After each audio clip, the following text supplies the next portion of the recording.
Olá, eu sou o professor Flávio Tambellini e nós vamos estudar as equações de Navier-Stokes para fluidos viscosos incompressíveis. Um pouco de história. No século XIX, havia os teóricos e os experimentais. A teoria matemática do fluido perfeito, aquele que não tem viscosidade, já estava bem desenvolvida antes do início do século XX. A formulação completa veio em 1845 com as equações de Navier-Stokes. Os engenheiros faziam os trabalhos experimentais, medições em campo. A mecânica dos fluidos ficou dividida entre hidrodinâmica teórica, ciência matemática, e hidráulica, ciência empírica. Enquanto a hidráulica dizia que havia uma queda de pressão no escoamento de um fluido ao longo de uma tubulação, a hidrodinâmica falava que não havia queda de pressão. Pronto, em 1904, unificou os dois ramos em um trabalho chamado On Fluid Motion with Very Small Friction, o terceiro Congresso de Matemática Internacional de Heidelberg.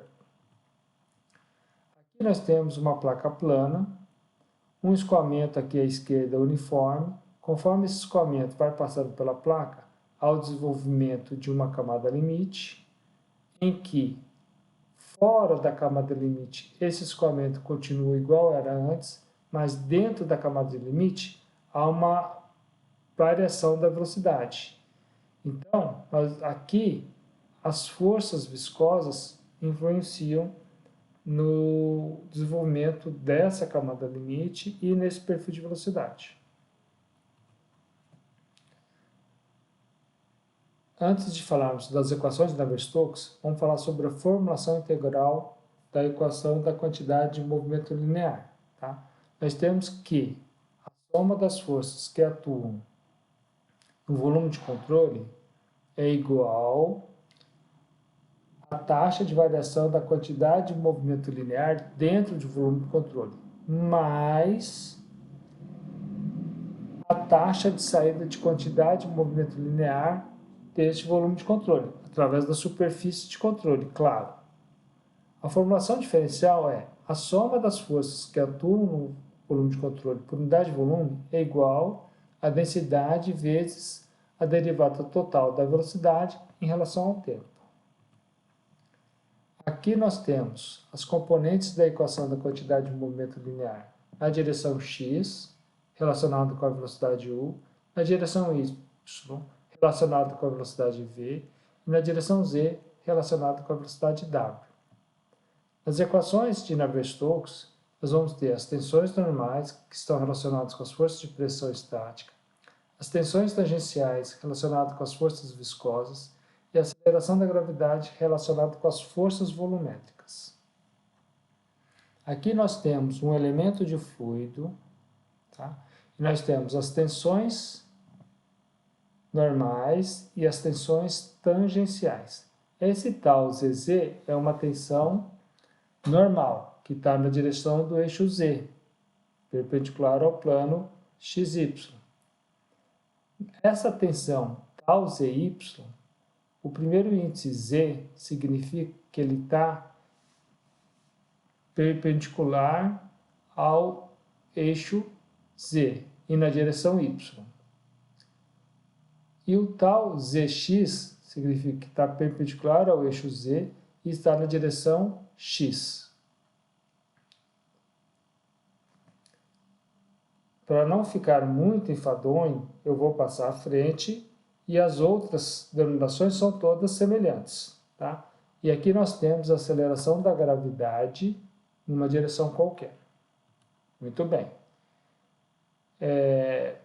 Nós temos então, fazendo essa formulação, esse primeiro termo aqui do lado esquerdo, claro, na direção x, é a soma das forças na direção x.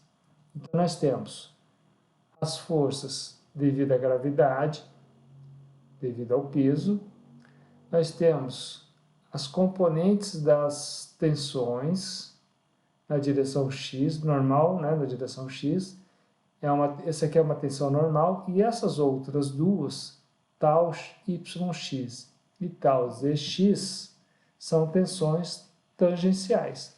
A mesma coisa vale para a direção Y e para a direção Z. Bom, Aqui nessa aula, esse estudo, eu não vou fazer o detalhamento matemático, desenvolvimento das partes intermediárias. Eu já vou direto para as equações. Vou só comentar o que foi feito.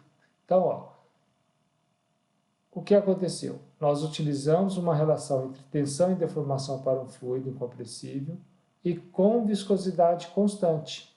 E aí a gente tem as equações de Navier-Stokes em coordenadas cartesianas. Então, nós temos que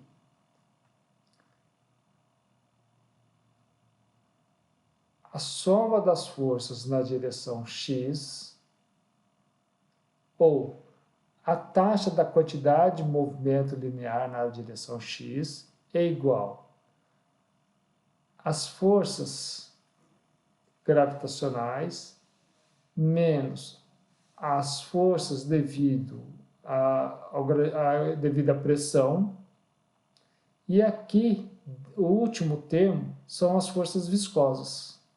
Então, nós temos a mesma coisa na direção y. A soma das forças na direção y, nós temos as forças da gravidade na direção y, as pressões estáticas, as forças de estática na direção y, e mais as forças viscosas na direção y. O mesmo ocorre na direção z. Aí nós temos que lembrar que aquelas derivadas totais, por exemplo, na direção x, du dt, é igual à derivada parcial de u em relação ao tempo. Isso aqui é uma aceleração local. E os outros três termos é chamada aceleração convectiva, tá? Que é a aceleração na direção x, né? Mas em relação à posição. Então, nós temos a derivada parcial de u em relação a x, mais a velocidade v vezes a derivada de u em relação a y, mais w vezes a derivada de u em relação a z. O mesmo ocorre com as componentes em v e em w.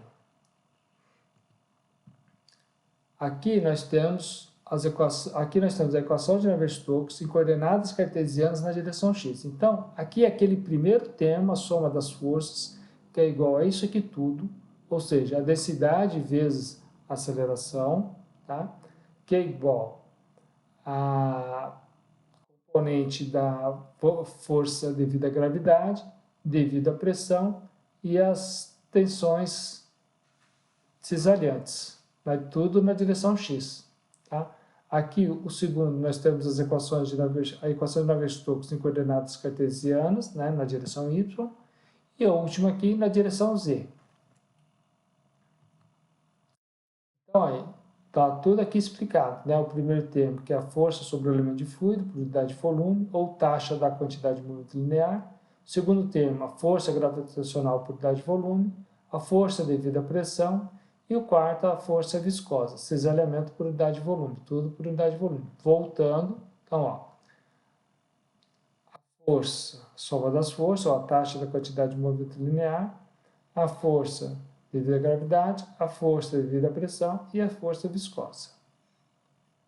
Tá? Então, nas equações de Navier-Stokes, temos 3 equações e 4 incógnitas. As 4 incógnitas, U, V, W e a pressão. Mais a equação da continuidade. Então, teremos um sistema com 4 incógnitas e 4 equações. E aí, a gente consegue resolver esse sistema. Nem tudo é possível resolver. Há muitas situações que não é possível resolver analiticamente essas equações, mas algumas soluções são possíveis, como, por exemplo, o escoamento de um fluido regime laminar dentro de uma tubulação, né, de seção circular. Bom, aqui nós temos as equações de Navier-Stokes em coordenadas cilíndricas. No eixo radial, a taxa da quantidade de movimento linear, da aceleração da gravidade, pressão e forças viscosas. No eixo azimutal, a mesma coisa. E no eixo axial, no eixo Z. E aqui nós temos a equação da continuidade em coordenadas cilíndricas, ok? A componente em R, a componente em θ e a componente em Z, ok? Espero que vocês tenham gostado.